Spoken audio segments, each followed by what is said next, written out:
pop. This is Democracy Now!, democracynow.org, The War and Peace Report. I'm Amy Goodman with Nermeen Sheikh. Palestinians are protesting in cities across the West Bank and Gaza Strip after President Trump announced Wednesday that he would recognize Jerusalem as the capital of Israel and initiate a process of moving the U.S. Embassy from Tel Aviv to Jerusalem. We continue our conversation with Dr. Hanan Ashrawi, Palestinian politician in Ramallah in the occupied West Bank. And we're joined in East Jerusalem by Budur Hassan, a Palestinian writer and project coordinator for the Jerusalem Center for Legal Aid and Human Rights. Here in New York, Rebecca Vilkomerson is with us, Executive Director of Jewish Voice for Peace, and we welcome you all to Democracy Now! Let's go to East Jerusalem right now, where we want to turn to our guest in East Jerusalem, Budur Hassan. Your response in East Jerusalem as you were listening to President Trump yesterday, and what is the response in the community? Obviously, it was very frustrating to hear that coming from Trump, but it was not surprising because U.S. complicity with Israeli occupation is not new. It's something that has spanned over generations, and for Palestinians, it's something that is expected because a nation like the United States that has been built on colonization, it's only natural for them to support another colonizer state in Israel. We obviously, while we are outraged, we know the reason for our outrage is not just Trump's declaration. Our reason for our outrage is that it was under President Obama that the U.S. pledged $38 billion of U.S. taxpayers' money to support Israel militarily. So this is why we are outraged. We are outraged because the Palestinian Authority continued to sell people the promise of negotiations and peace, and the result is that all these talks about peace and negotiations and the peace process that has been going on for more than 2 decades has only led us to this. And this is why people are protesting, because it's important to know that the young people, women and men who are taking to the streets to tell President Trump and to tell the Palestinian Authority and to tell everyone that Jerusalem is and has always been and will always be Palestinian, but they are clear that their outrage is not simply about Trump. It's about an entire system that has denied Palestinians their rights. And this declaration, to be honest, many of us are a bit relieved that we are finally seeing the true face of the so-called U.S.-Israel shared values. Trump, if anything, Trump is a personification of what many U.S. presidents have always tried to conceal or deny. He is saying it clear. He is not lying or cloaking his promises to Israel by fancy words about peace and negotiations.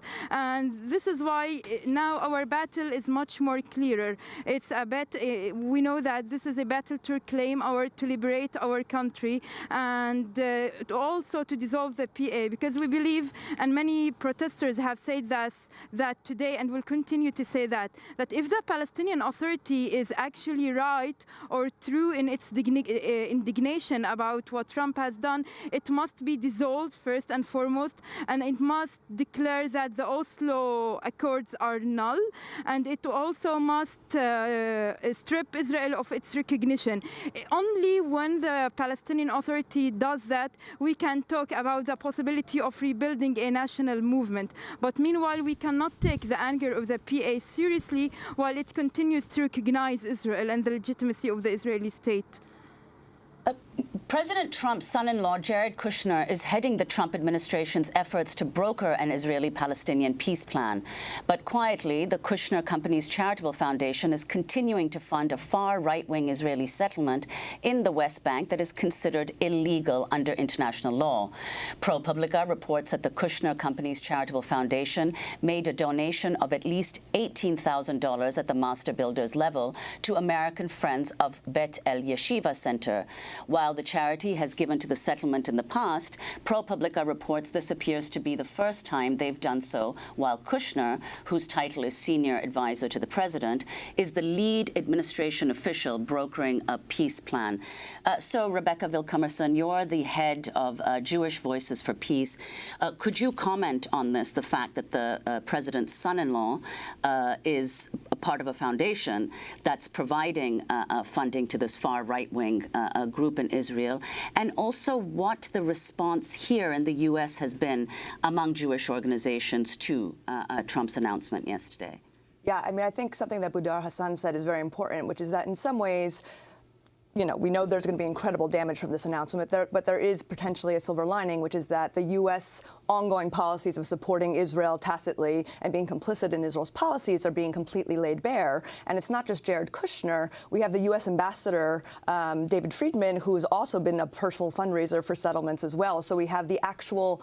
who was Trump's bankruptcy lawyer. Who was also Trump's bankruptcy lawyer, right. So we have these, you know, the highest officials in the Trump administration who have a clear interest, not just in, you know, really with the far-right extreme settlers, not just in the Israeli government as it stands, which is already extremely right. And so there is, like, the bankruptcy and the hollowness of the idea that the U.S. could be a broker for peace, I think, is now very, very clear. And I would also hope that the sort of broad swath of Americans who are completely horrified by Trump generally will sort of recognize the pattern here and his recklessness and criminality and cruelty, that this is very much of a pattern. And so that group of voters who tend to support the way that the United States has interacted with Israel and the United States' support for Israel will start to maybe question that, and we'll be able to understand that and separate that out in a way they weren't when Obama was indeed supporting Israel in the same way with military and economic and diplomatic aid.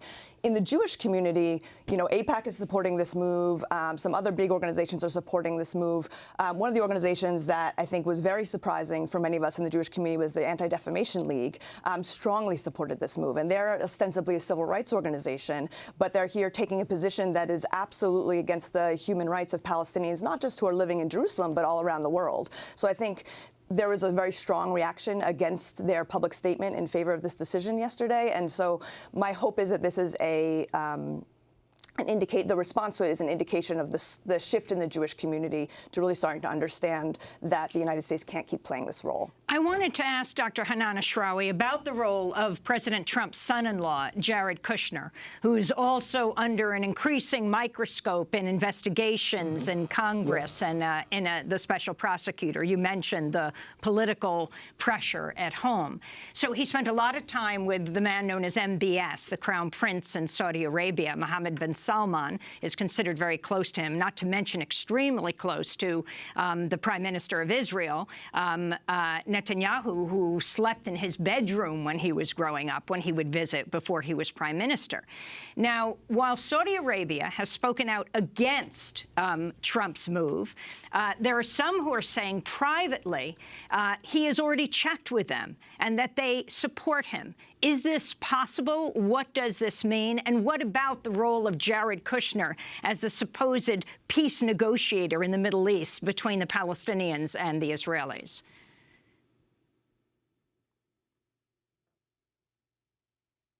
Well, there are several issues involved here and several layers of incompetence and the sins of omission and commission. Number one, Jared Kushner is one of the most extreme Zionist individuals who has habitually, as you said, supported the Beit El settlement, he was on the board of the Friends of the Israeli Defense Forces, so to speak. He was always intricately connected ideologically to the most extreme right-wing components of Israeli society, particularly the settlers who are outside the law, war criminals. But he has also had economic ties with Israel, and he has had some Israeli banks bail him out when he was in economic trouble. That's another problem. And third, his lack of experience and knowledge. Fourth, the whole context, the whole setting of people like Kushner, like Friedman, even like Jason Greenblatt and so on, who have ideological commitments and who were entrusted under Kushner with the task of achieving peace. I mean, this is incredible. It's like putting the thief in charge of the treasure or whatever. So in a sense, while they are buying more time, procrastinating, going back and forth, pretending that they are working on peace, they've been buying Israel not only more time, but favor. And with the White House now, you have settlers in the White House. We used to say we had settlers in the West Bank and Jerusalem. Now they are in the White House, and they have succeeded in taking over American policy. Before, yes, the U.S., and I said this before, Amy, the U.S., you could never accuse the U.S. administration of being even-handed.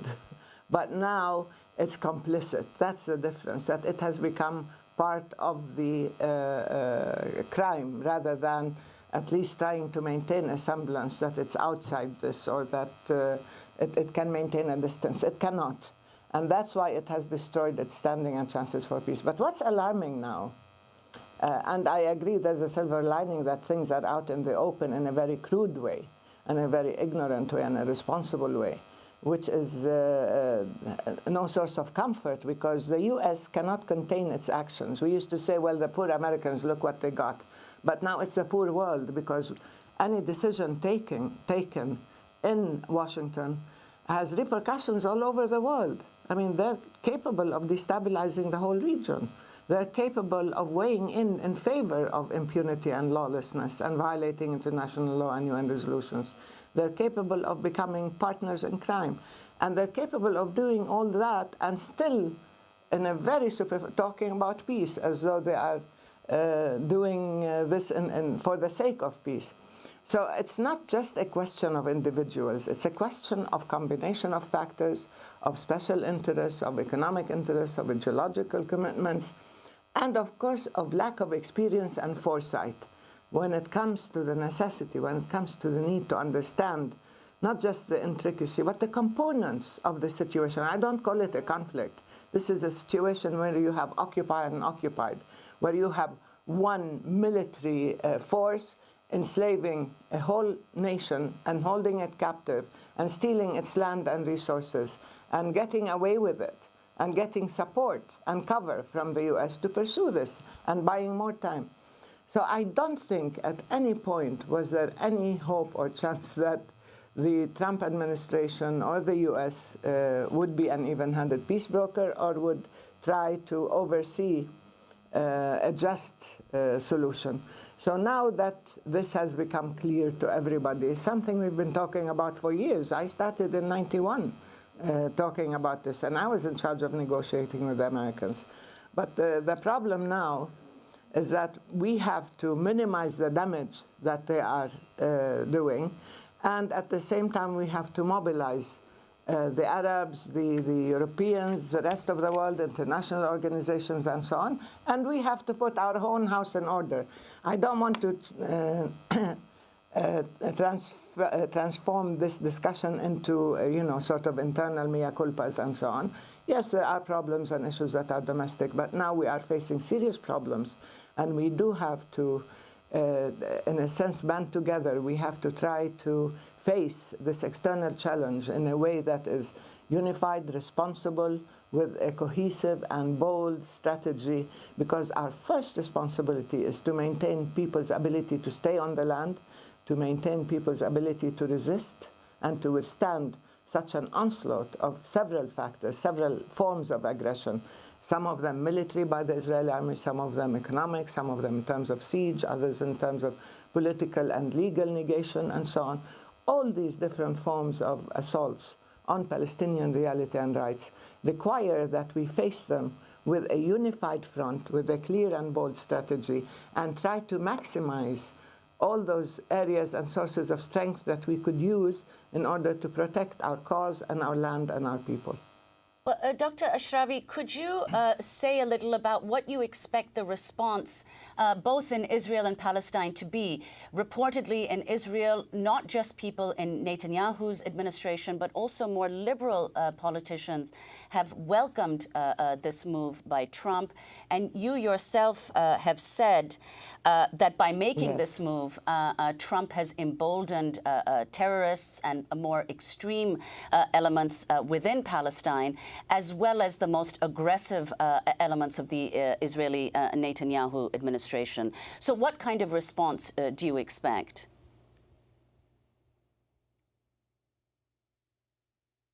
I think it certainly has emboldened the more extreme ideological hardline elements in Israel. It has shown that might makes right, that you can violate the law, that you can be aggressive and hostile, and you can act with criminality, and you will be rewarded. Not only will you get away with it, Now you will be openly rewarded. Yes, and this has helped shift all the discourse in Israel to the right. The whole terrain has gone to the right and to the extreme right and so on. The peace camp is literally non-existent now. And the Labour Party, which used to be called the Labour Party, they call themselves the Zionist camp. Even the transformation of the language is very indicative. They have supported this move, and they see it as something that should have been done and that is normal and that helps, the Jewish state. So nobody's saying that they are non-Zionists. But at the same time, they should have more sense to understand the danger inherent in such a move, including danger to Israel itself. It's not my responsibility to protect Israel from its extremists and from the fumbling and mumbling of the American administration, but it is also my job to understand whether there are saner voices within Israel, within the US, who will stand up to these voices of extremism and violence and so on. Within Palestine, I don't think that we have, terrorism and so on. I don't like to use that label, but I think globally, there are forces, there are irresponsible sources that would like to exploit the Palestinian question, who are in search of an excuse. People like ISIS, for example, who would like to hold on to something as a justification for their acts of terror. And that's why I said the Palestinian cause must not be up for grabs, number one, by any nut who wants to use it. And two, I think that it should show in many ways that if you adopt the language of peace, the language of legality, the language of humanity, the language of morality, the language that says we can negotiate despite everything as a just peace, then you have nothing to gain but everything to lose, that you will be defeated by other voices. And I think this is the fatal flaw in this. So in Palestine, you're seeing that the PLO that has funded, by the way, the Palestinian Authority does not take political decisions. It's an administration that works on the ground to deliver services. But the PLO that since 91 has committed itself or since 88 to a negotiated settlement and has staked actually its own career on the peace process or on a negotiated settlement as a means of resolving the conflict, has been shown to be unable to deliver. And this is why it has been weakened. And that's why it strengthens the opposition. People who say, well, they don't listen to the voice of peace or reason, therefore they will listen only to the voice of violence and ideology, because these are the weapons used by Israel and now by the US when it comes to Palestine. And that's why I see a new configuration. I think that this is a deal changer anyway, deal breaker anyway, and a game changer. I think you are seeing more and more hardline positions, more and more polarization. The extreme right has become more emboldened in Israel, and it feels justified. The settlers have taken over the agenda. And they have neutralized and excluded in many ways any voices for peace. That's why it's important when you talk about Jewish Voice for Peace and other American Jewish organizations that they speak out, that they not be intimidated because they are not living in a system that is becoming more and more fascist in Israel. I want to ask, even though they have problems in the U.S. as well. And that's why in Palestine we also need an internal dialogue in order to come up with a new strategy. I want to ask Badur Hassan, who is standing right now in East Jerusalem, what are the plans? The announcement of 3 days of rage, tomorrow the Friday day of prayer, what the plans are there. President Trump talking about hiring the architects and the contractors to begin the process of building the embassy in Jerusalem. What's going to happen over these next few days that you know of, Badur? I'll tell you something. In July, when Israel introduced metal detectors outside Al-Aqsa Mosque, people, without waiting for leaders, without waiting for anyone, neither religious nor political leaders. It was young women and men, religious, secular, Muslim, Christian, atheists, some people who never prayed in their lives before, took to the streets and camped outside Al-Aqsa Mosque. And after 2 weeks of popular rebellion that was leaderless and that was grassroots, they managed to topple the metal detectors, and they managed to, probably for the first time, defeat an Israeli plan in Jerusalem Jerusalem, and it was them who imposed their decision on the Israeli administration. And I believe that people in Palestine say, of course, the days of rage are important, and we expect that tomorrow there will be protest. But we also know that this is a long struggle. I mean, some people will probably forget, but people in Jerusalem have been suffering from colonization and from repression, especially extreme repression for the last 2 years. And this is why they are perfectly aware that this battle is not 2 days or 3 days or few demonstrations here and there. It is a battle for Palestinians in Jerusalem, especially with mass residency revocations by Israel, with mass arrests as well, home demolitions, and demographic engineering that Israel tries to operate in occupied Jerusalem. People are aware that this is a very long battle that is going to need them to stand together, and that is going to need them to resist Israel's attempts to Judaize and expand its control over Jerusalem. So there are, I'm sure that there will be protests today and tomorrow. In Damascus Gate, for example, there have been protests and there have been confrontations in Ramallah as well. And tomorrow, because it's Friday and because it's usually a very iconic day, after prayers, people, young women and men, will protest. But I think it's a very long battle for Palestinians. And a friend said that it's not in the White House where the Palestinian identity of Jerusalem is denied. It's in the streets of Jerusalem that people will continue to reinforce and stress the Palestinian identity of this city. Dr. Hanan Ashrawi, we have 20 seconds. Do you agree with Saeb Erekat that the two-state solution is dead?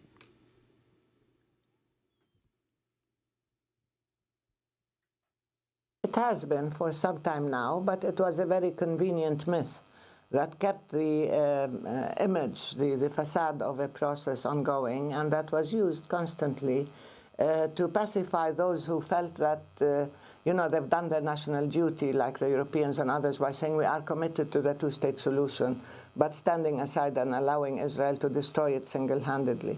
So I think, yes, it's final now, but the issue is what will take its place. I do not like to see any vacuum in terms of political vacuums or even vacuums in terms of struggle and internal reform and so on. We need, as I said, a new national dialogue, and we need to reform our institutions and our strategies in order to face the tremendous challenges we are seeing materializing right now before our eyes. Dr. Hanan Ashrawi, I want to thank you very much for being with us, Palestinian politician, speaking to us from the occupied West Bank and Ramallah, Budur Hassan, Palestinian writer, speaking to us from East Jerusalem, and Rebecca Vilkomerson, Executive Director of Jewish Voice for Peace here in New York. This is Democracy Now! When we come back, Time magazine has named its 2017 Person of the Year, the silence breakers, the women who have spoken out against sexual harassment and assault. Stay with us.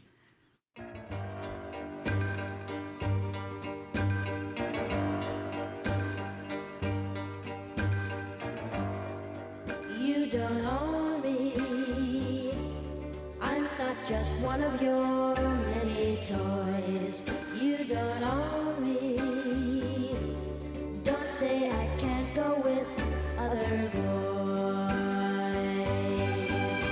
And don't tell me what to do. Don't tell me what to say. And please, when I go out with you, don't put me on display. 'Cause you don't own me. Don't try to change me in any way. You don't own me. Don't tie me down, 'cause I'd never stay. I don't tell you what to say. I don't tell you what to do. So just let me be myself. That's all I ask of you. I'm young and I love to be young. I'm free and I love to be free. To live my life the way I want. To